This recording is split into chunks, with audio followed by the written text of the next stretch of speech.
If you've had trouble with metallic threads in your sewing or embroidery machine in the past, or you're just afraid to try them because of all the horror stories, then this video is for you. I'll show you all the tips and tricks to tame those metallic threads and share with you the one brand of thread that makes it all a breeze. Hey folks, I'm Lucy at Ballyhoo Creations, where I design patterns to make dolls, puppets, and plushies with your embroidery machine or sewing machine. And metallic threads add some extra sparkle to your stitching projects. Whether you're doing lettering, regular embroidery, cosplay, or even freestanding lace designs, metallics are very popular and have an expensive, kind of luxurious feel to them. Metallic thread isn't just shiny, it actually has a metal coating. That means when it rubs on the needle hundreds of times per minute, it can heat up and cause thread breakage. It's also more, well, wiry than other threads, which means it doesn't come off the spool properly, and that also causes thread breakage. I've had projects where I've had to rethread many times because the metallic thread keeps breaking. It's incredibly frustrating, but I'm going to tell you the easy way, and then I'll also give you tips for doing it the hard way, and both ways work. You just need to decide whether you have more time or more money. Tip number one is the easiest, but not the cheapest.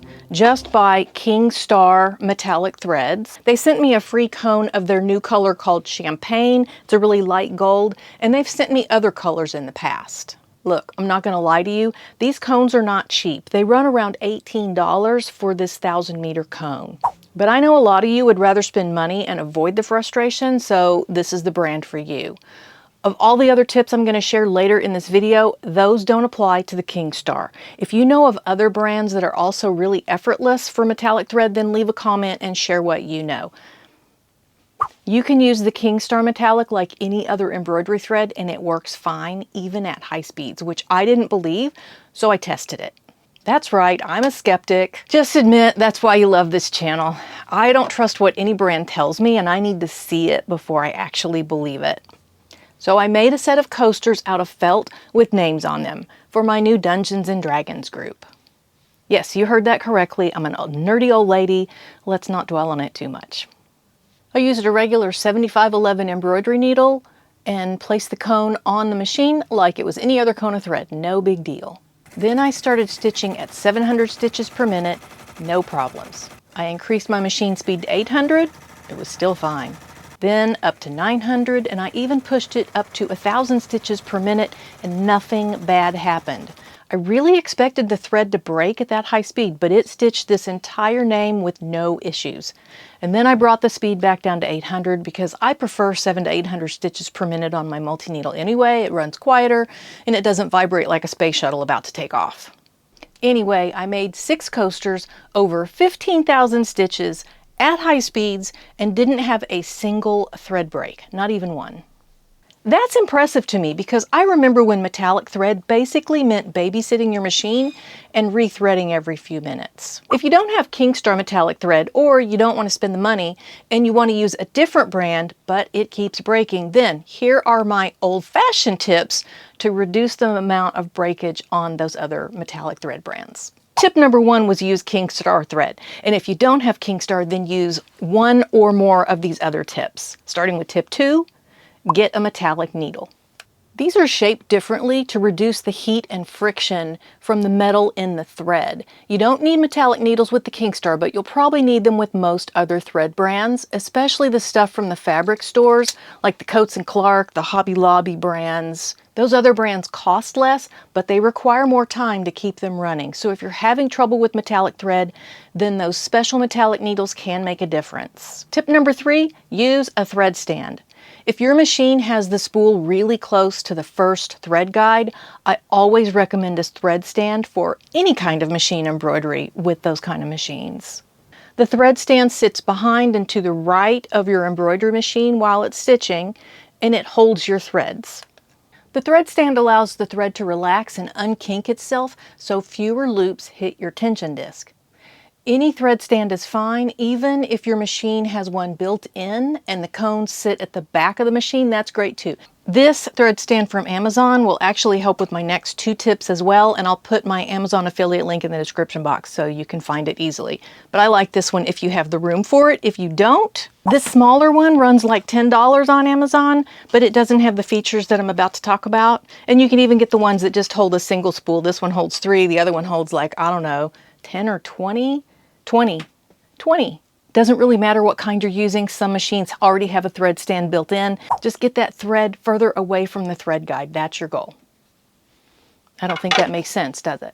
You don't know what I'm talking about? Where it comes off the spool and goes into the first thread guide, there's only like not even like maybe 2 inches there. That's not enough room for the thread to unwind. Whereas on something like this one, it has to come off the spool. This actually telescopes up. So then it goes like all the way up to the top and then all the way down to your machine. So it's got like maybe 2 feet instead of 2 inches, and it makes a huge difference. Seriously guys, thread stands for the win. Tip number 4 is you'll want to turn the spool on its side so the thread unrolls like toilet paper instead of twisting off the top. That will reduce the loops and the kinks in the thread. Some machines let you change the position of the spool pin so the thread comes off the side as the spool rotates. That's great. If your machine doesn't do that, you do have some options. This thread stand from Amazon has this little sideways doohickey, and you can search the internet or ask your sewing machine dealer for a spool pin adapter. I'll show you one on Amazon that fits on your bobbin winder. I'll link all these in the description box. I'll just put them in my Amazon affiliate storefront and you can find everything in one place. That'll be easier.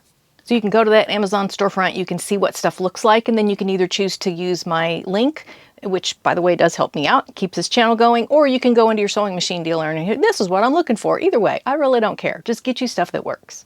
I've even seen people use a cup with a pencil poked through both sides, like a plastic solo cup, and feel free to search the internet for that. But if you've already spent thousands of dollars on your embroidery machine, having a mutilated beer cup on your sewing table, it might not be your style. I'm just saying. You have a lot of options to get the thread spool or the cone situated so the thread comes off like toilet paper instead of twisting off the top of the spool, okay? Options are good. Tip number 5 for metallic thread is to use a thread lubricant. Sewer's Aid is a well-known brand for that. You can typically find it at fabric stores or sewing machine dealers. I have a small bottle here from Linda Z's called Ease Thread. That was a free sample from a recent trade show I attended. And I know they sell this one online. You can find it on Amazon or at Linda Z's. If you want to buy a lifetime supply, search places like Amazon or eBay for sewing thread lubricant, and you can buy a whole jug of it. Just make sure the lubricant is for sewing thread and not screws, because they have both. And if you're giggling because I said screw and lubricant in the same sentence, imagine how hard it is for me to keep a straight face right now.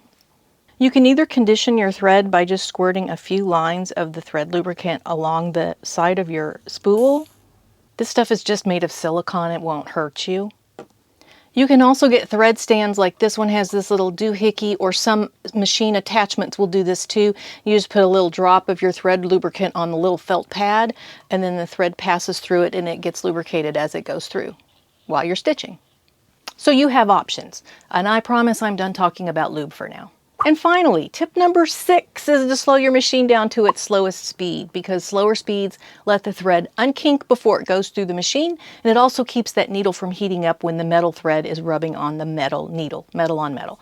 Like I showed earlier, you don't need to go slower if you're using the Kingstar brand, but many of the other brands will snap like a dried up twig at high speeds or even lower speeds.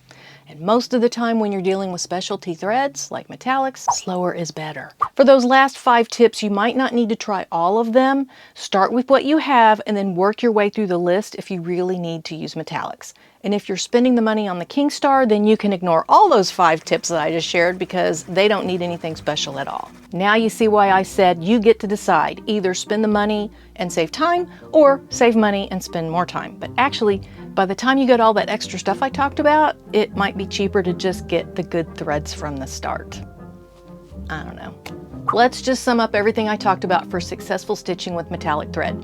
You can either choose to spend the money on Kingstar brand thread and use it the same as any other embroidery thread, or try one or all of these 5 tips if you're using a different brand. Metallic needles can prevent the buildup of heat caused by the metal threads. A thread stand can help the thread feed through your machine better. Reposition the spool so the thread comes off like toilet paper and it kinks up less.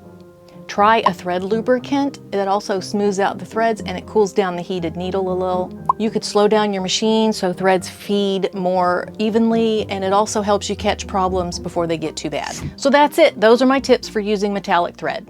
Do you have any tips to add? That is what the comments section is all about. If you have any stories to share about metallic thread, whether it's good, bad, or ugly, share those too, because I love hearing those. Have a great week, and I'll see you later, folks.